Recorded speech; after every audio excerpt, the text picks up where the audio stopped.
ನಮ್ಮ AICC general secretary ಬಂದಿದ್ದಾರೆ. ಬಂದು ಎಲ್ಲ MLA ಜೊತೆಗೆ ಕೂತು ಮಾತಾಡಿದ್ದಾರೆ ಒನ್ ಬೈ ಒನ್. ಈಗ ನೆಕ್ಸ್ಟು ಐ ಥಿಂಕ್ ನನಗೆ ಸೋಮವಾರದಿಂದ ನಮ್ಮ ಉತ್ತರ ಕರ್ನಾಟಕ ಭಾಗದ ಶಾಸಕರು ಜಿಲ್ಲಾವಾರು ಕರೆದು ಮಾತಾಡ್ತಾರೆ. ನಮ್ಮಲ್ಲಿ ಅಂಥ ಸಮಸ್ಯೆಗಳು ಏನಿಲ್ಲ.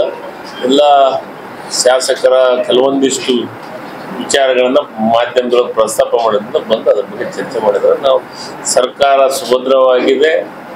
ಮುಖ್ಯಮಂತ್ರಿಗಳು, ಉಪಮುಖ್ಯಮಂತ್ರಿಗಳು, ನಮ್ಮ ಪಕ್ಷ ಒಳ್ಳೆ ಕೆಲಸ ಏನೇನು ಈ ರಾಜ್ಯದ ಜನರಿಗೆ ಭರವಸೆಯನ್ನು ಕೊಟ್ಟಿದ್ವಿ ಅವು ಎಲ್ಲ ಭರವಸೆಯನ್ನ 5 ವರ್ಷದಲ್ಲಿ ಈಡೇರಿಸುವಂತ ಕೆಲಸವನ್ನ ಪ್ರಾಮಾಣಿಕವಾಗಿ ಮಾಡ್ತೀವಿ. ಸರ್ಕಾರ ಸುಭದ್ರ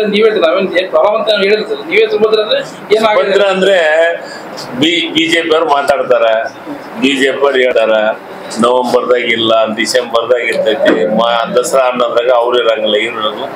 ಇವ್ರು ಯಾರು ನಮಗೆ ಹೇಳಂತ ಅವಶ್ಯಕತೆ ಇಲ್ಲ. ಬಿಜೆಪಿಯಿಂದ ಕೇಳಿ ಆಡಳಿತ ಮಾಡೋಂಥ ಅವಶ್ಯಕತೆ ಕಾಂಗ್ರೆಸ್ಗಿಲ್ಲ. ಬಹಳ ಕಾಂಗ್ರೆಸ್ ಪಕ್ಷಕ್ಕೆ ಬಹಳ ದೊಡ್ಡ ಇತಿಹಾಸ ಇದೆ. ಈ ದೇಶಕ್ಕೆ ತಂದೆ ಆದಂತ ಕೊಡುಗೆಯನ್ನು ಕೊಟ್ಟಿದ್ದು ಕಾಂಗ್ರೆಸ್ ಪಕ್ಷ ಇದೆ. ಅದಕ್ಕೆ ಇವ್ರನ್ನ ಕೇಳಿ ಇವ್ರು ಹೇಳಿದ್ದನ್ನ ಯಾವುದು ನಡೀತೈತೆ ಅನ್ನೋದ್ರೊಳಗ ಮಾಧ್ಯಮದೊಳಗ ಇವ್ರ ಹೇಳಿಕೆಯಿಂದ ನಮಗೇನು ತೊಂದರೆಗಳು ಇಲ್ಲ. ಈಗ ಸಿಎಂ ಅವರು 5 ವರ್ಷ ಇರ್ತೀನಿ ಅಂತ ಹೇಳಿದ್ರು. ಅದನ್ನ CM ಅವರು 5 ವರ್ಷ ಇರ್ತೀನಿ ಅನ್ನೋದು ಅದು ಎಲ್ಲದ ನಿರ್ಧಾರ ಮಾಡೋದು ಹೈಕಮಾಂಡ್. ಹೈಕಮಾಂಡ್ ಬಹಳ ಗಟ್ಟಿಯಾಗಿದೆ. ನಮ್ಮ ಇವ್ರ ಜನ ನಮ್ಮ 4-5 ಗುಂಪು ಏನೇನು ಬಿಜೆಪಿ ಇದ್ದಂತಾಗ CM ಅವ್ರ ಹೇಳಿಕೆ ಕೊಟ್ಟಿದ್ದು, CM ಅವ್ರ ಬಗ್ಗೆ ಮಾತಾಡೋದು, ನಾನು ಅಷ್ಟು CM ಅವ್ರನ್ನ ಬಗ್ಗೆ ಮಾತಾಡೋಷ್ಟು ದೊಡ್ಡವ ನಾನಲ್ಲ, ಅದರ ಅವಶ್ಯಕತೆ ನನಗಿಲ್ಲ. ಅದೆಲ್ಲದ ಹೈಕಮಾಂಡ್ ನೋಡುತ್ತೆ. ಯಾವುದೇ ಒಂದು ಹೈಕಮಾಂಡ್ ಒಬ್ಬರ ವ್ಯಕ್ತಿನ CM ಮಾಡಿದ್ರೆ ಅವ್ರು 5 ವರ್ಷಕ್ಕಂತ ಮಾಡ್ತಾರೆ. ಅದ್ರ ಪದೇ ಪದೇ ಅವ್ರು ಹೌದಾ ಅಲ್ಲ ಅನ್ನೋ ಚರ್ಚೆ ಆಗೋದು, ಶಾಸಕರಿಂದ ಮಂತ್ರಿ ಹೌದು ಅಲ್ಲ ಅಂತ ಚರ್ಚೆ ಆಗೋದು, ಸಣ್ಣ ಪುಟ್ಟ ಹೇಳಿಕೆಗಳಿಂದ ಚರ್ಚೆ ಆಗಂತ ಅವಶ್ಯಕತೆ ಇಲ್ಲ. ಹೈಕಮಾಂಡ್ ಅದನ್ನೆಲ್ಲವನ್ನು ನೋಡ್ಕೊಂಡು ಇವರು BR ಪಾಟೀಲ್ ಮೇಯರ್ ಕಾರ್ಪೊರೇಷನ್ ಎಲ್ಲ ಏನು ಮಂತ್ರಿ ಕೈಗೆ ಸಿಗಲ್ಲ ಅಂತ ಹೇಳ್ತಾರೆ. ಯಾರು ಮಂತ್ರಿ ಕೈ ಸಿಗಲ್ಲ ಅಂತ ಪರ್ಟಿಕ್ಯುಲರ್ ಆಗಿ ಅವ್ರು ಹೇಳಿಕೆ ಕೊಟ್ಟಿದ್ದಕ್ಕೇನೆ AICC ಜನರಲ್ ಸೆಕ್ರೆಟರಿ ಕರೆದು ಮಾತಾಡಿದ್ದಾರೆ. ಯಾರ್ಯಾರಿಗೆ ಏನೇನು ಸೂಚನೆ ಕೊಡ್ಬೇಕಾಗೈತೆ ಹೈಕಮಾಂಡ್ ಇಂದ ಸೂಚನೆ ಕೊಡ್ತಾರೆ, ಆ ಕೆಲಸವನ್ನು ಮಾಡ್ತೀವಿ. ನಮ್ಗೆ ನಂದೇನ್ರ ಏನ್ ಹೈಕಮಾಂಡ್ ಏನ್ ಹೇಳ್ತಾ ಅದನ್ನ ಕೆಲಸ ಮಾಡ್ತೀವಿ ನಾವು. ಹೈಕಮಾಂಡ್ ಏನ್ ಕೆಲಸ ಮಾಡಬೇಕು, ಶಾಸಕರು ಅವ್ರ ಕಂಪ್ಲೇಂಟ್ ಹೇಳಿದ್ರೆ ನೀವು ಕೆಲಸ ಮಾಡಬೇಕು. ಎಲ್ಲ ಒಂದ್ ಕಡೆ ಆ ರೀತಿ ನಮ್ಮ ಹತ್ರ ಏನಿಲ್ಲ. ನಾವೆಲ್ಲರೂ ಸಹಜವಾಗಿ ಶಾಸಕರಿಗೆ ಸಿಗ್ತೀವಿ, ಕ್ಷೇತ್ರದಾಗ ಸಿಗ್ತೀವಿ, ಜನರಿಗೆ ಸಿಗ್ತೀವಿ. ಆ ರೀತಿ ನಮ್ಮದು ಯಾವ್ದು ಅಂತ ಕಂಪ್ಲೇಂಟ್ಗಳೇನಿಲ್ಲ. ಯಾರ್ದು ಸಮಸ್ಯೆ ಇಲ್ಲ, ಎಲ್ಲರೂ ಸಿಗ್ತೀವಿ. ಅವ್ರಿಗೆ BR ಪಾಟೀಲ್ರಿಗೆ ಏನೋ ಒಂದು ವಸತಿ ಇಲಾಖೆ ವಿಚಾರದಾಗ ಚರ್ಚೆಗಳು ಮಾಧ್ಯಮದೊಳಗ ಅವ್ರ ಹೇಳಿಕೆ ಆಡಿಯೋ ರಿಲೀಸ್ ಬಂದಿತ್ತು. ಅದಾದ ಮೇಲೆ ಅದ್ರ ಬಗ್ಗೆ ಅವ್ರ ಹೇಳಿಕೆಯನ್ನು ಕೊಟ್ಟರು, ಅವ್ರನ್ನ ಕರೆದು ಮಾತಾಡಿದ್ದಾರೆ. ನಾವು ಎಲ್ಲರೂ BR ಪಾಟೀಲ್ರು ಹಿರಿಯರು ಅದಾರ, ಅವ್ರ ಬಗ್ಗೆ ನಾನು ಹೇಳಂತ ಅವಶ್ಯಕತೆ ಇಲ್ಲ ಅಂತ ನನ್ನ ಭಾವನೆ. ಆದ್ರೆ ನಾವೆಲ್ಲ ಶಾಸಕರಿಗೆ ಸಿಗುವಂತೆ ಕೆಲಸ ಮಾಡ್ತೀವಿ. ಅಂತ ತಪ್ಪು ಮಾಡಿದ್ರೆ ನಮಗೆ ಹಿರಿಯರು ಇದ್ದಾರೆ, ನಮಗೆ ಬುದ್ಧಿ ಹೇಳುವಂತೆ ಕೆಲಸವನ್ನು ಮಾಡ್ತಾರೆ. ನಮ್ಮ ಮುಖ್ಯಮಂತ್ರಿಗಳು, ನಮ್ಮ ಉಪಮುಖ್ಯಮಂತ್ರಿಗಳು ಮತ್ತು AICCಗೆ ಸಂಬಂಧಪಟ್ಟಂತ ಹಿರಿಯ ಸುರ್ಜೇವಾಲಾ ಇರ್ಬೋದು, ವೇಣುಗೋಪಾಲ್ ಅವರು ಇರ್ಬೋದು, ನಮ್ಮ ಅದು ವಿಶೇಷವಾಗಿ AICC ಅಧ್ಯಕ್ಷರು ನಮ್ಮ ಹೈದರಾಬಾದ್ ಕರ್ನಾಟಕ ಭಾಗದ ಖರ್ಗೆ ಸಾಹೇಬರು, ಅವರೆಲ್ಲರೂ ಯಾರಾದ್ರೂ ತಪ್ಪು ಮಾಡಿದ್ರೆ ಅದನ್ನ ತಿದ್ದಿ ಹೇಳುವಂತ ಕೆಲಸವನ್ನು ಮಾಡ್ತಾರೆ. 2013-2018 ನಿಮ್ದೇ ಸರ್ಕಾರ ಇತ್ತು, ಅವಾಗ ಇಷ್ಟು ಚರ್ಚೆ ಆಗುತ್ತೆ. ಆದ್ರೆ 23-25 ಚರ್ಚೆ 5 ವರ್ಷದಲ್ಲೂ ಆಗಿದ್ದಿಲ್ಲ. ಅವು ಅದೇ CM ಇದ್ರು, ನೀವೇ ಮಂತ್ರಿ ಇದ್ರಿ, ಎಲ್ಲ ಇತ್ತು. ನೀವು ಹೋಗಿದ್ರ ಸರ್ 5 ವರ್ಷ ಇದ್ರಲ್ಲ, ನಿಮ್ಗೆಲ್ಲ ಅನಿಸುತ್ತೆ ಅವಾಗ ಇಷ್ಟೆಲ್ಲ ಚರ್ಚೆ ಆಗೋದು ಮಂತ್ರಿ ಬಗ್ಗೆ, CM ಬಗ್ಗೆ, ಅದು ಈಗ ಯಾಕೆ ಇಷ್ಟ ಆಗ್ತಾ ಇರುತ್ತೆ? ಚರ್ಚೆ ಆಗೋದು ಬಹಳ ಸಹಜ. ಆದ್ರೆ ಕೆಲಸ ಮಾಡೋದನ್ನು ಏನಾಗಿದೆ, ಚರ್ಚೆ ಇದನ್ನೆಲ್ಲ ಯಾಕೆ ಆಗ್ತದೆ, ವಿರೋಧ ಪಕ್ಷದವರು ಸ್ವಲ್ಪ ಅತಿಯಾಗಿ ಮಾತಾಡ್ತಾ ಇದ್ದಾರೆ.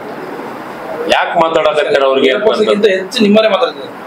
ಏನಿಲ್ಲ, 2-3 MLA ಮಾತಾಡಿದ ಮೇಲೆ ಎಲ್ಲದನ್ನು ಆಗಕ್ಕೆ ಸಾಧ್ಯ ಇಲ್ಲ. ನಾವೆಲ್ಲರೂ MLA ಜೊತೆ ಚೆನ್ನಾಗಿದ್ವಿ, ಮಂತ್ರಿಗಳು. ನಮ್ದೊಂದು ಕಾಂಗ್ರೆಸ್ ಪಕ್ಷ ಪಕ್ಷ ಅನ್ನೋದೇನಿದೆ ಅಲ್ಲ ನಾವೆಲ್ಲರೂ ಒಂದಾಗಿ ಒಗ್ಗಟ್ಟಾಗಿದ್ದೀವಿ. ಇದು ಮೇಲ್ಗಡೆ ಎಲ್ಲ ಹೇಳ್ತೀರಿ ಸರ್, ಅದು ಇಂಟರ್ನಲ್ ಆಗಿಲ್ಲ ಅಂತ. ಈಗ ನಾವು ಡೆಲ್ಲಿಯಿಂದ ಬಂದು ಯಾಕೆ ನೀವು ತಿಳ್ಕೊಂಡಷ್ಟೇನಿಲ್ಲ, ನಾವು ತಿಳ್ಕೊಂಡಷ್ಟಿಲ್ಲ, ನೀವು ತಿಳ್ಕೊಂಡಷ್ಟು ಇಲ್ಲ. ನಾವು ನಮ್ಮಲ್ಲಿ ಅಂತ ಸಮಸ್ಯೆಗಳಾಗ್ಲಿ ನೀವ್ ಹೇಳಿದಷ್ಟು ಸಮಸ್ಯೆಗಳು ನಮ್ಮಲ್ಲಿ ಇಲ್ಲ. ನಾವ್ ಹೇಳಿದಷ್ಟಿಲ್ಲ ಇದ್ರು ನಿಮ್ಗೆ ಅತ್ಯವಶ್ಯ ಸಂಕ್ಷೋಭ ಇರ್ತದೆ ಸರ್. ಏನಿಲ್ಲ, ಸಹಜ. ಒಂದು ಫ್ಯಾಮಿಲಿ ಅಂದ್ಮೇಲೆ ಸಣ್ಣ ಪುಟ್ಟ ಸಮಸ್ಯೆಗಳು ಇರೋದು ಸಹಜ. ಅದನ್ನ ಸರಿ ಮಾಡ್ಕೊಂಡು ಹೋಗೋದನ್ನು ನಮ್ ಡ್ಯೂಟಿ. ಹಿರಿಯರು ಹೇಳಿದಂತೆ ಕೆಲಸ ಮಾಡೋದು ನಮ್ ಡ್ಯೂಟಿ, ಅಧಿಕಾರದಾಗಿರೋದು. ಈ ವರ್ಷ ಕನ್ನಡ ಸಾಹಿತ್ಯ ಸಮ್ಮೇಳನ ಬಳ್ಳಾರಿಯಲ್ಲಿ ಆಗ್ತಾ ಇದೆ. ಅದು ವಿಶೇಷವಾಗಿ ಮಂಡ್ಯದೊಳಗೆ ಆಗೋ ಹೊತ್ತಿನೊಳಗೆ ನಮ್ಮ ಇಲ್ಲಿ ಶಾಸಕರು, ಸ್ಥಳೀಯ ಶಾಸಕರು, ನಮ್ಮ ಸೋದರ ಭರತ್ ರೆಡ್ಡಿ ಅವರು ಇರ್ಬೋದು, ನಮ್ಮ ಪಕ್ಷದ ಹಿರಿಯರು ಇರ್ಬೋದು, ನಾಗೇಂದ್ರ ಅವರು ಇರ್ಬೋದು, ಮತ್ತು ಗಣೇಶ, ಈ ಜಿಲ್ಲೆ ಎಲ್ಲ ಶಾಸಕರು ನಮಗೆ ಗಡಿ ಭಾಗದೊಳಗೆ ಭಾಳ ವರ್ಷ ಆಗಿದೆ ಕನ್ನಡ ಸಾಹಿತ್ಯ ಸಮ್ಮೇಳನ ಆಗಿಲ್ಲ. ಈ ಗಡಿ ಭಾಗದಾಗ ಬಳ್ಳಾರಿ ಜಿಲ್ಲೆಯೊಳಗೆ ಆಗಬೇಕು, ನಾವು ಭಾಳ ಅದ್ದೂರಿಯಿಂದ ಕಾರ್ಯಕ್ರಮವನ್ನು ಮಾಡ್ತೀವಿ ಅಂತಂದು ಎಲ್ಲರ ಹೇಳಿದರು. ಮತ್ತು ನಮ್ಮ ಜಿಲ್ಲಾ ಮುಖಂಡರು, ನಮ್ಮ ಪಕ್ಷದ ಮುಖಂಡರು ಹೇಳಿದ್ರು, ಕನ್ನಡ ಸಾಹಿತ್ಯ ಪರಿಷತ್ತು ಗಡಿ ಭಾಗದೊಳಗೆ ಆದ್ರೆ ಚೆನ್ನಾಗಿರ್ತೈತೆ ಅಂತ. ನಾವೆಲ್ಲರೂ ಅದಕ್ಕೆ, ನಾನು ಇದೇ ಭಾಗದಾಗಿರೋದ್ರಿಂದ ನಮ್ಮ ಅಧಿಕಾರದೊಳಗೆ ಇಲ್ಲಿ ಒಂದು ಕನ್ನಡ ರಾಜ್ಯ ಸಾಹಿತ್ಯ ಸಮ್ಮೇಳನ ಆಗಲಿ ಅನ್ನೋ ಒಂದು ದೃಷ್ಟಿಕೋನ ಹೊಂದಿದ್ದು ಮಂಡ್ಯದೊಳಗೆ ನಿರ್ಧಾರವನ್ನು ಮಾಡಿದ್ವಿ. ನೆಕ್ಸ್ಟ್ ಮುಂದಿನ ವರ್ಷ ಬಳ್ಳಾರಿ ಒಳಗೆ ಆಗಬೇಕು. ಈ ಸತಿ ಬಳ್ಳಾರಿ ಒಳಗೆ ಗಡಿ ಭಾಗದೊಳಗೆ ಭಾಳ ಚೆನ್ನಾಗಿ ಮಾಡ್ತಾರೆ. ಈಗಾಗಲೇ ನಮ್ಮ ಜಿಲ್ಲಾಧ್ಯಕ್ಷರು ಬಂದು ನಮಗೆ ಭೇಟಿಯಾಗಿ ಅದಕ್ಕೆ ಅನುದಾನವನ್ನು ಕೇಳಿದೆ. ನಿಶ್ಚಿತವಾಗ್ಲೂ ಅನುದಾನ ಕೊಡ್ತೀವಿ ಸರ. ಈಗ ಕನ್ನಡ ಸಾಹಿತ್ಯ ಸಮ್ಮೇಳನಕ್ಕೆ ಎಷ್ಟು ಖರ್ಚಾಗುತ್ತೆ ಅನ್ನೋದು ನಮ್ಮ ಹತ್ರ ಒಂದು ಟೆಂಟೇಟಿವ್ಲಿ ಎಲ್ಲದ ಸಿಸ್ಟಮ್ಗಳು ಇದಾವೆ. ಈಗ ನಾವು ಹಾವೇರಿ ಒಳಗೆ 25 ಕೋಟಿ ಮಾಡಿದ್ವಿ, ಮಂಡ್ಯದೊಳಗೆ 30 ಕೋಟಿ ಮಾಡಿದ್ವಿ. ಗಡಿ ಭಾಗದೊಳಗೆ ಇನ್ನು ಸ್ವಲ್ಪ ಅದ್ದೂರಿಯಿಂದ ಏನೋ ಮಾಡ್ತಾರೆ ಅಂದ್ರೆ ಎಷ್ಟು ಸಾಧ್ಯ ಆಗುತ್ತೆ ಅಷ್ಟು. ಅದು ಕನ್ನಡ ವಿಚಾರದೊಳಗೆ ನೆಲ, ಜಲ ಮತ್ತು ಭಾಷೆ ವಿಚಾರದೊಳಗೆ ನಮ್ಮ ಮುಖ್ಯಮಂತ್ರಿಗಳು ಬಹಳ ಮುಕ್ತವಾಗಿ ಬಹಳ ದೊಡ್ಡ ಗುಣದಿಂದ ಅನುದಾನವನ್ನು ಕೊಡುವಂತ ಕೆಲಸವನ್ನು ಮಾಡ್ತಾರೆ. ಯಾಕಂದ್ರೆ ಕನ್ನಡ ವಿಚಾರ ಬಂದಿದೆ. ಯಾಕಂದ್ರೆ ಕನ್ನಡ ಕಾವಲು ಸಮಿತಿಯ ಮೊಟ್ಟ ಮೊದಲನ ಅಧ್ಯಕ್ಷರಾಗಿ ಕೆಲಸ ಮಾಡಿದಂತ ಸಿದ್ದರಾಮಯ್ಯ ಸಾಹೇಬರು ಕನ್ನಡದ ವಿಚಾರಗಳು ಬಹಳ ಉದಾರಿಗಳಾಗಿ ಕೆಲಸವನ್ನ ಮಾಡ್ಲಿಕ್ಕೆ ನನಗೂ ಬಿಟ್ಟಿದ್ದಾರೆ. ಅವ್ರೂ ಅನುದಾನ ನಾವು ಯಾವಾಗ ಕೇಳ್ತೀವೋ ಅವಾಗ ಕೊಡ್ತಾ ಇದ್ದಾರೆ. ಇವತ್ತು ಒಂದು ಇತಿಹಾಸ ಆಗಿದೆ.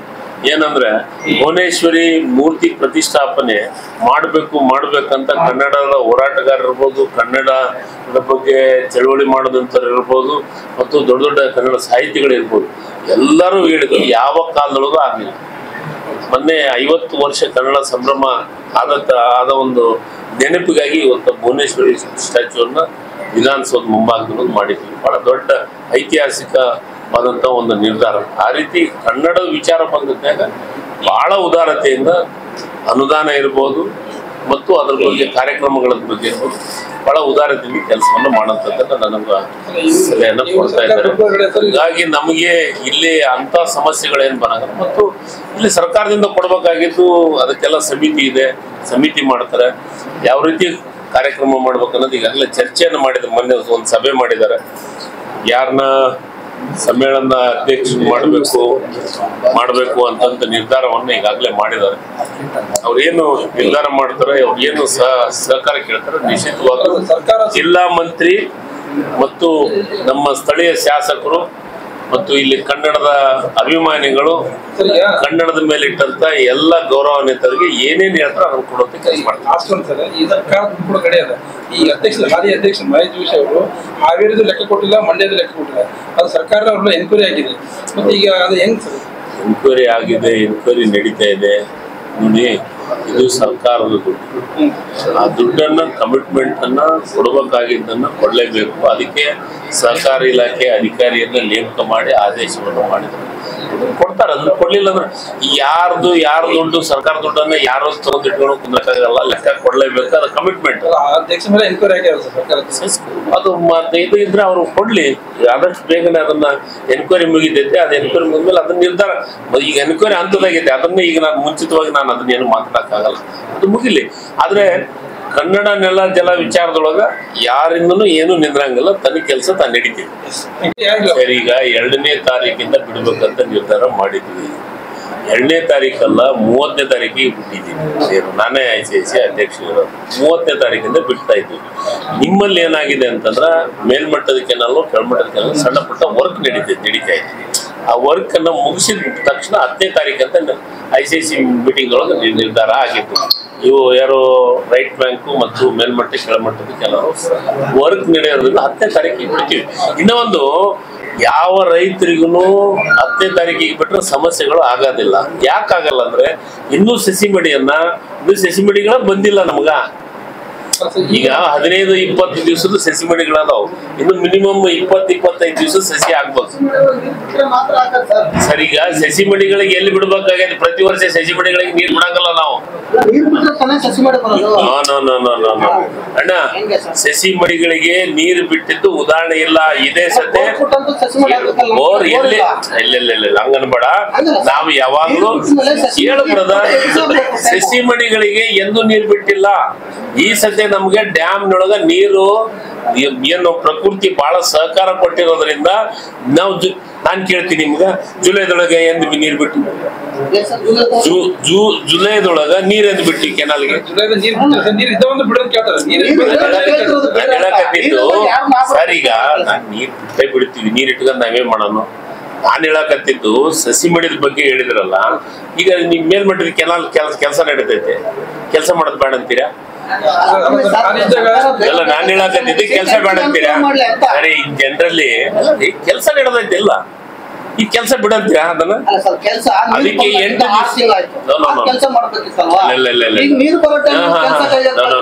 ಕೇಳ್ರಿ, ಒಂದ್ ಸೆಕೆಂಡ್ ಕಂಪ್ಲೀಟ್ ಮಾಡ್ತೀನಿ ಕೇಳು ಬ್ರದರ್. ನಾವು ಪ್ರತಿ ಸತಿ ಆಗಸ್ಟ್ ಫಸ್ಟ್ ವೀಕ್ ನೀರ್ ಬಿಡ್ತೀವಿ, ಹೌದಾ? ಇದು ಸ್ಟ್ಯಾಂಡರ್ಡ್ ಯಾವಾಗ್ಲೂ. ಈ ಸತೆ ನಮಗೆ ಲಕ್ಕಿಲಿ ನೀರು ಚೆನ್ನಾಗಿ ಬಂದಿರೋದ್ರಿಂದ ನಾವು ಈ ಸತೆ ಬೇಗ ಬಿಟ್ಟಿದ್ದೀವಿ, ನೀರು ಇಟ್ಕೋಬಾರ್ದಂತ. ಮತ್ತೆ ಮೇಲ್ಮಟ್ಟ ಮತ್ತು ಕೆಳಮಟ್ಟದ್ದು ಕೆನಾಲ್ದಾಗ ಐತಲ್ಲ ವರ್ಕ್ ನಡೀತಾ ಇದೆ.